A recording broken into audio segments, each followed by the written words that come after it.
오늘 설교 전에 미리 양해의 말씀을 드립니다. 제가 일하다가 손목을 삐끗해서 손목에 부상이 생겨서 제가 오늘 정장을 입지 못해서 여러분들께 미리 양해의 말씀을 부탁드립니다. 마틴 그레이의 살아야 한다, 나는 살아야 한다 라고 하는 내용 중에 이런 것이 있습니다. 그 수용소에는 출입구가 2개 있었다. 하나는 사람들이 사라져가는 하늘 가는 길이었고 하나는 나치 친위대들이 사용하는 정식 출입구였다. 하루를 그렇게 보내고 나면 밤이 오곤 했다. 내가 의지할 건 내게 계속 말을 거는 방법뿐이었다. 나는 반드시 살아야 한다. 내가 사랑한 사람들을 위해 살아야 한다. 라고 하는 그런 글이 있습니다. 아마 홀로코스트라고 하는 인류의 유대인의 잔혹한 말살 정책을 폈던 나치에게 죽음을 당한 수백만 명의 사람들이 있었는데 이 작자는 2가지의 문을 제시합니다. 한 가지 문은 유대인들이 가스실로, 그렇지 않으면 사형의 틀로 나아가는 하나의 문이었고, 그 사형을 집행하기 위해서 드나드는 나치 군인들의 출입구가 있었던 것을 보게 됩니다. 한쪽은 사망을 향하여서 걷는 길이었고, 또 한쪽은 사망을 시키기 위한, 또 몰살시키기 위한 하나의 출입구였던 것을 알게 됩니다. 삶이라고 하는 것은 우리들 역시 수많은 삶의 문턱들을 드나들곤 합니다. 때로는 집에서 나서는 그런 문턱이 있는가 하면 직장으로 출입하는 문턱이 있고, 때로는 이것저것 필요한 것을 얻기 위해서 매장이나 마트에 또 어떤 특별한 곳에 드나드는 그런 삶의 문턱이 있는 것을 우리는 또 보게 됩니다. 삶의 시작을 알리는 문턱이 있는가 하면 조금 전에 말씀드렸던 그 내용처럼 죽음의 문턱을 드나드는 이들이 얼마나 많은지 모릅니다. 수술실로 들어가기 전에 제가 환자들을 위해서 기도해 준 적이 있습니다. 그때 가벼운 수술이 아닌 굉장히 중압감을 느끼고 그 수술에 의해서 살고 죽을 수 있는 그런 위험한 수술을 앞둔 환자들을 위해서 기도해 주었을 때 그분이 그 수술문으로 이렇게 들어가시기 전에 제게 그런 말을 한 것이 기억납니다. 목사님, 제가 다시 이 문으로 다시 나올 수 있을까요? 라고 그렇게 수술에 대한 부담감을 가지고 있었던 많은 분들을 기억합니다.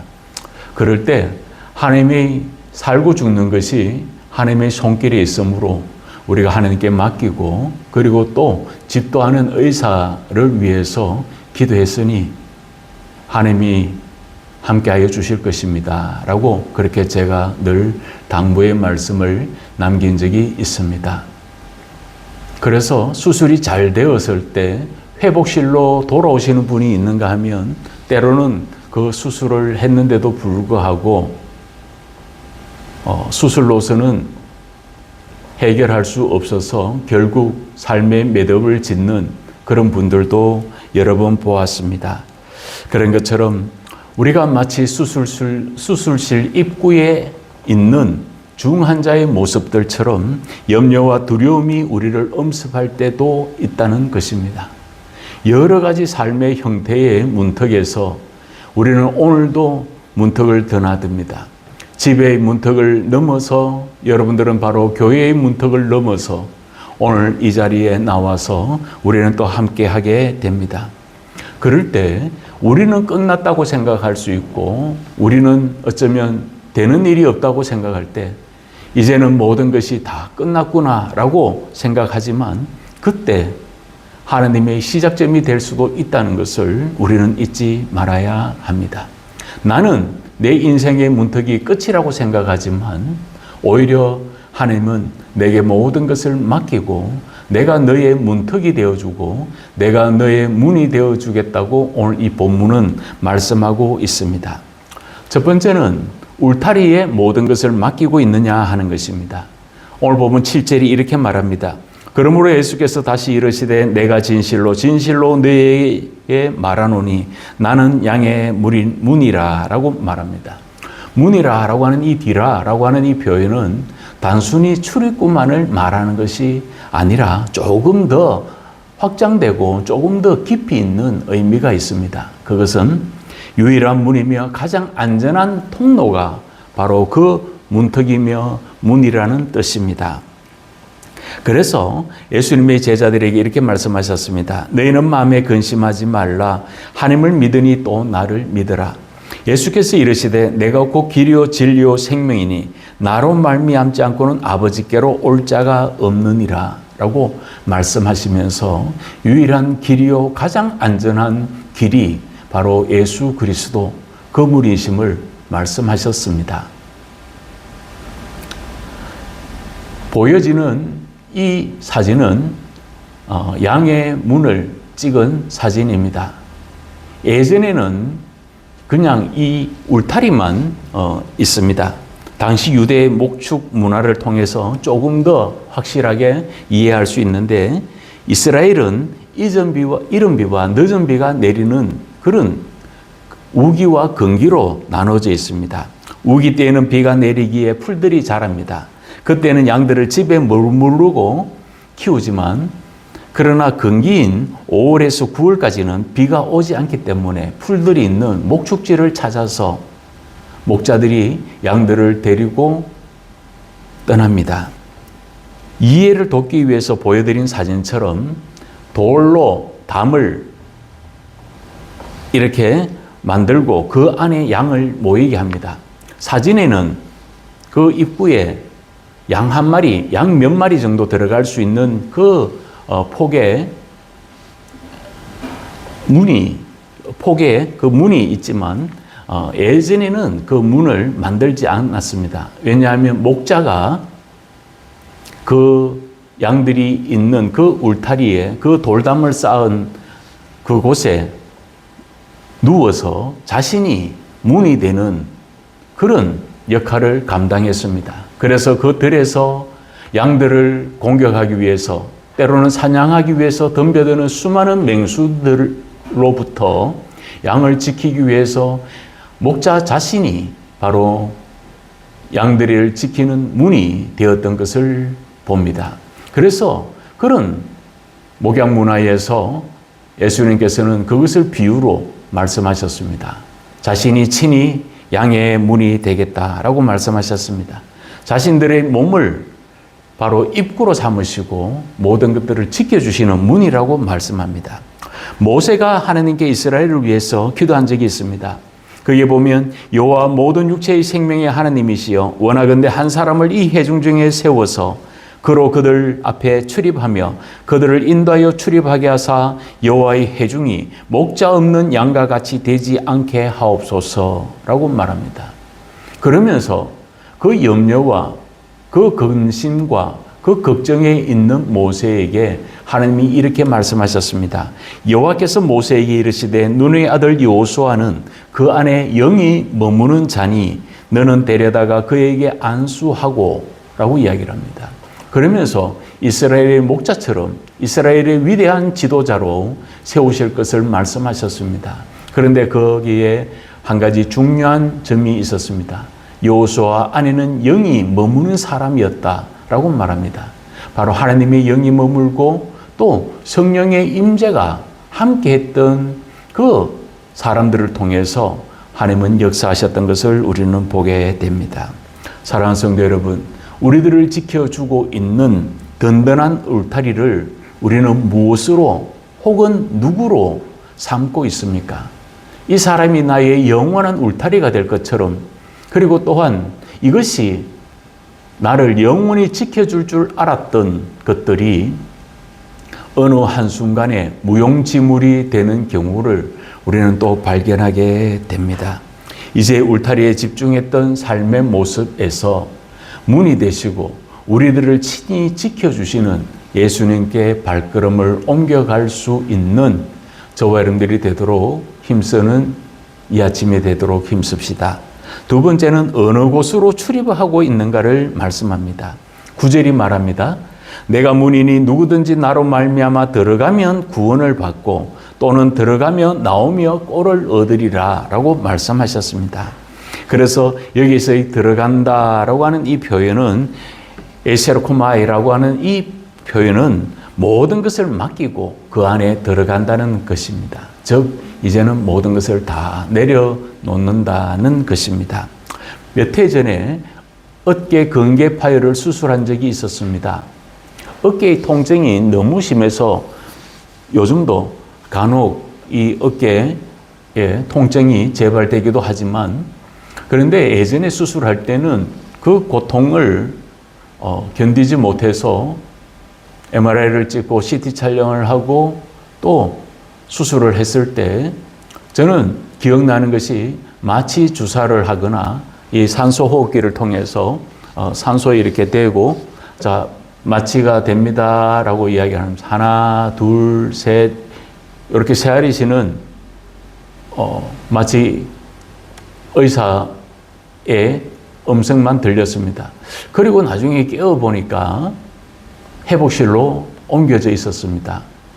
그래서 저를 며칠간 간호해 주었던 큰 누님이 그런 이야기를 하셨습니다.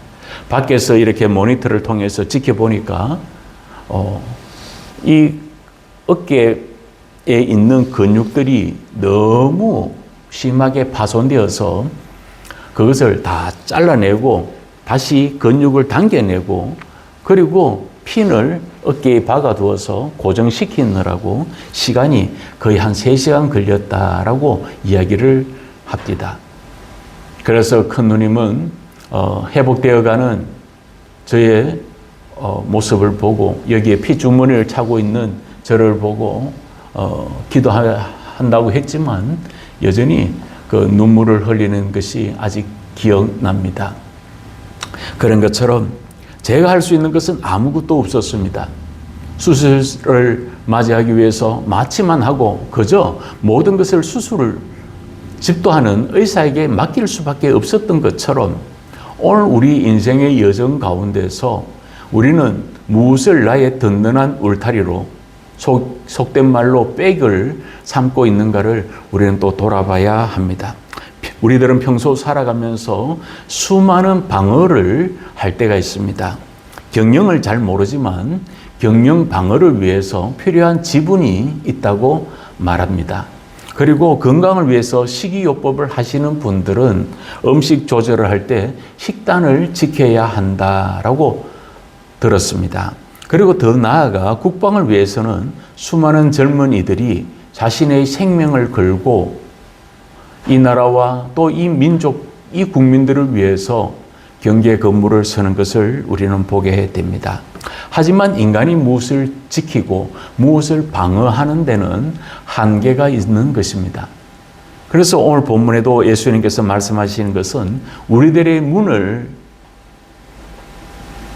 예수님이 삼아주시고 또 우리에게 구원을 베푸신다라고 이야기를 합니다. 그래서 이 구원이라고 하는 이 소조라고 하는 이 말은 단순한 구원이 아니라 바로 그곳에서부터 우리를 건져내시고 붙들어 주실 뿐만 아니라 회복하여 주시고 위로하여 주신다는 그런 의미가 함께 담겨져 있는 말이 바로 이 구원이라는 단어입니다.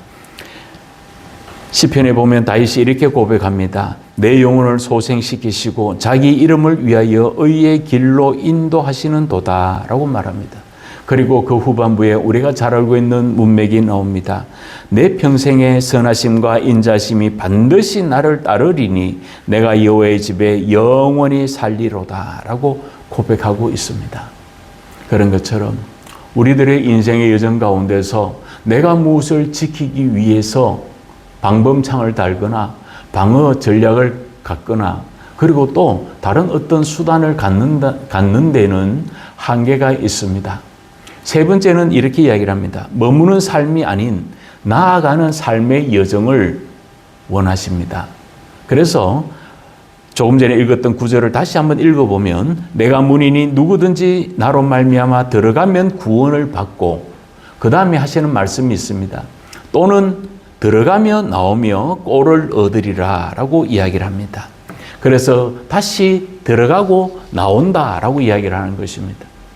출입이라고 하는 것은 단순히 그냥 몸만, 마음만, 정신만, 믿음만 왔다 갔다 하는 정도를 이야기하는 것이 아닙니다. 어떤 목적을 가지고 분명한 출입을 할 것을 이야기할 때 이 엑스코마이라고 말하는 것입니다. 우리들은 어떤 목적을 가지고 하루의 삶을 시작하고 저와 여러분들의 삶의 문턱을 드나들고 있습니까? 베드로가 설교할 때 수많은 사람들이 회개하고 예수님께로 돌아왔습니다. 그런데 성경에서는 그것만을 말하지 않습니다. 위험의 부담이 있고 때로는 어려움이 있습니다만은 그 베드로의 설교를 들었던 당시 초대교회 그리고 또 많은 사람들이 했던 행동이 있습니다. 사도행전 2장에 보면 사람마다 두려워하는데 사도들로 말미암아 기사와 표적이 많이 나타나니라고 이야기를 합니다. 사도들, 제자들이 바로 기사와 표적을 드러내고 수많은 능력을 베풀었습니다. 은혜와 은사가 또 쏟아져 나왔을 때 많은 사람들은 그 은혜의 자리에만 머물러 있지 않았습니다. 그래서 성경에 보면 믿는 사람이 다 함께 있어 모든 물건을 서로 통용하고 또 재산과 소유를 팔아 각 사람의 필요를 따라 나누어 주며 라고 말합니다. 은혜 받았다고 해서 그 은혜의 자리에만 머무는 것이 아니었습니다. 우리가 교회에 나와서 예배하고 또 마음에 또 믿음에 안정을 취하고 다시 한번 불붙는 마음에 소원을 두고 있다 할지라도 바로 우리는 교회 안에만 머무는 자들이 아니지 않겠습니까? 예배드리고 다시 여러분들의 삶의 자리로 우리는 나아갑니다. 그래서 사도행전 후반부에 보면 날마다 마음을 같이하여 성전에 모이기를 힘쓰고 집에서 떡을 떼며 기쁨과 순전한 마음으로 음식을 먹고 하나님을 찬미하며 또 온 백성에게 칭송을 받으니 주께서 구원받는 사람을 날마다 더하게 하시니라 라고 이야기를 합니다. 초대교회는 이 균형이 있었습니다. 들어가는 삶이 있었고 나오는 삶이 있었습니다. 들어가는 삶이 교회로 모이는 자리로 들어갔다면 그곳에서 기도하고 떡을 떼는 그래서 하나님의 거룩한 은혜를 구했고 성령의 역사심, 성령의 충만함을 기다렸다면 그들은 그곳에 만족하지 않고 나아가서 자신을 통해서 또 자기들을 향한 하나님의 놀라운 계획을 이루어 갔던 것을 우리는 보게 됩니다. 오늘 보면 3절이 말합니다. 문지기는 그를 위하여 문을 열고 양은 그의 음성을 듣나니 그가 자기 양의 이름을 각각 불러 인도하여 내느니라 라고 말합니다. 옆집 사람은 우리 아이들의 이름을 잘 모를 수도 있습니다. 그런데 엄마 아빠는 자녀가 아무리 많아도 그 아이의 이름을 알고 있습니다. 그리고 다른 사람은 구별하지 못하는 쌍둥이들, 세 쌍둥이, 네 쌍둥이가 되었다 할지라도 어머니는 그 쌍둥이를 다 알아내고 구분합니다. 그런 것처럼 당시에 고대 근동 지역에서의 목자들이 그 양의 특성을 보고 이름을 다 알고 그 이름 하나하나를 부르면서 그 좁은 양이 겨우 한두 마리 정도 들어갈 수 있는 그 문에 폭만을 남겨두고 거기에 누워서 양들을 지켰던 목자들은 그 양들의 이름을 모두 다 알고 있었다라고 성경은 말합니다. 그런 것처럼 하나님은 우리들을 세밀하게 하시고 하나님은 우리들에 대해서 모든 것들을 다 알고 계시는 분입니다. 그래서 시편 23편에 다윗이 자신과 함께 했던 하나님을 의지하고 이렇게 선포합니다.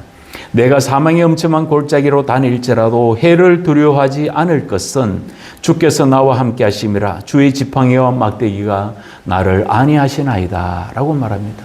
고통의 순간에 망명의 생활에 지치고 공고한, 때로는 격렬한 전투의 소용돌이 속에 살아갔던 이 다윗은 하나님의 자기와 함께 하시고 자기를 지켜주셨던 그 목자처럼, 양을 지켰던 목자처럼 자신을 바로 막대기와 지팡이로 인도하신다는 것을 그는 알았습니다. 그런 것처럼 다윗은 여기에 보면 다닌다라고 이야기를 합니다. 그래서 이 다닌다라고 하는 이 할라크는 머물지 않고 계속해서 발걸음을 옮겨가는 것을 말합니다. 우리에게 어떤 시련과 해결되지 않는 역경이 여전히 남아있을 수 있습니다. 기도했는데도 불구하고 기도의 응답이 이루어지지 않을 때의 그 답답함이라고 하는 것은 경험해보지 못한 분들은 알지 못할 것입니다. 그리고 문제가 있을 때, 건강에 문제가 있고 사업에 문제가 있고 가정에 문제가 있을 때 그 가정을 붙들고 오랫동안 믿음으로 지탱하고 살아왔으나 그 문제가 해결되지 아니했을 때도 성경은 이야기합니다. 계속해서 발걸음을 옮겨라고 성경은 이야기합니다. 좌절과 낙심의 그 삶의 자리에 머물지 말고 하나님이 기뻐하시고 온전한 뜻이 무엇인지 분별하며 믿음 가운데 한 걸음 한 걸음 나아가기를 원하셨습니다. 그래서 오늘 본문 10절이 마지막으로 이렇게 말합니다. 도둑이 오는 것은 도둑질하고 죽이고 멸망시키려는 것뿐이요 내가 온 것은 양으로 생명을 얻게 하고 더 풍성히 얻게 하려는 것이라 라고 이야기를 합니다. 말씀드린 것처럼 결핍은 사람을 힘들게 합니다. 물질의 결핍, 물질의 부족함은 현대의 이런 불경기 시대에 사람들을 더 힘들게 할 수 있다는 것입니다. 애정 결핍이라고 하는 말도 들어보셨을 것입니다. 사랑을 받지 않았던 사람은 사랑할 줄 모릅니다. 그렇기 때문에 사랑을 받지 못한 사람은 자신이 하는 것이 사랑인 줄 압니다. 그런데 그것이 부작용으로 데이트 폭력을 낳기도 하고 때로는 상대방에게 굉장한 사랑이 아닌 아픔을, 상처를 남길 때도 있는 것입니다. 예수님은 우리들을 결핍에서 풍성한 삶으로 인도하신다라고 말합니다. 그래서 도적이 오는 것은 도둑질하고 사람을 죽이고 멸망시키려는 것뿐이지만 예수님은 우리에게 생명을 더욱더 풍성하게 하신다라고 오늘 이 본문에서 요한은 말씀하고 있더라는 것입니다. 우리의 삶의 여정 가운데서 그래서 요한은 공감복음과 마태, 마가, 누가복음을 공감복음이라고 하는데 사복음서라고 이야기하지만 공감복음은 마태, 마가, 누가가 동일한 주제 그리고 또한 거기에 대해서 미묘하게 조금씩 다르지만 요한은 전혀 다른 삶의 목적을 두고 예수님이 함께 하셨던 부분을 노래하는 것을 봅니다. 그런데 오늘 이 본문을 통해서 요한은 더욱더 이야기를 합니다.